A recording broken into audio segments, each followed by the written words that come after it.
Muthenya umwe thutha wa igoti inene kuhe thirikari rutha rwa kuhuthira mbiraru kung'ethanira na arurungani, riu mutongoria wa mung'ethaniro RAILA ODINGA ni ageire kiene itua riri. It's something that was unimaginable. It's completely unprecedented in the 61 years of Kenya's independence. Akiaria ari itora-ini ria Ugolwe gicigo-ini kia Ugunja kaunti-ini ya Siaya, ODINGA ni ugite ni uhoro wa kiha kuona maabitha mbiraru matumitwo kung'ethanira na raia a bururi wao, kuona wira wao ni kurangira mihaka ya bururi kumana na thu cia nja wa bururi iria cingitharikira bururi. The military are not supposed to be in the streets.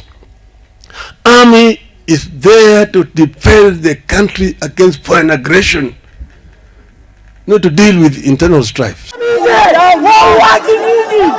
ODINGA oho NIAMENEREIRIE maabitha borithi na kiria augite ni mahuthirire hinya mukiruku hindi ya mirurungano ya mbeu njithi, akiuga ni macungiriirie ikuo o udumwe na nguraro kuri arurungani. First, I want to pay condolences to all those who lost their beloved ones.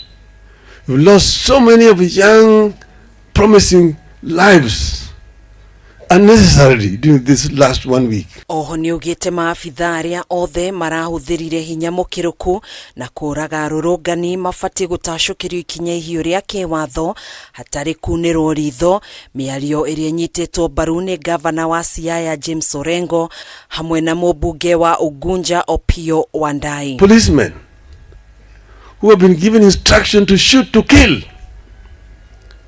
In civilian authorities all over the world, police are not supposed to be shooting to kill people.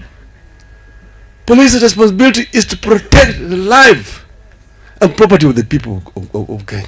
If it reaches a moment where you have to be protected by the military, it means your time is up. ODINGA ni ahithuritie ati ica-ini ikuhi niguo gukorwo na miario ya kwenjera kiria muingi wa Kenya urenda kuhingirio. We are going to talk about the details of those engagement, to come together as one people and talk as one people and talk about the Kenya we want.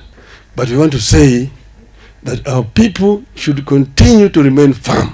Handu-ini ha Kameme TV, njitagwo Gathoni Wang'ang'a.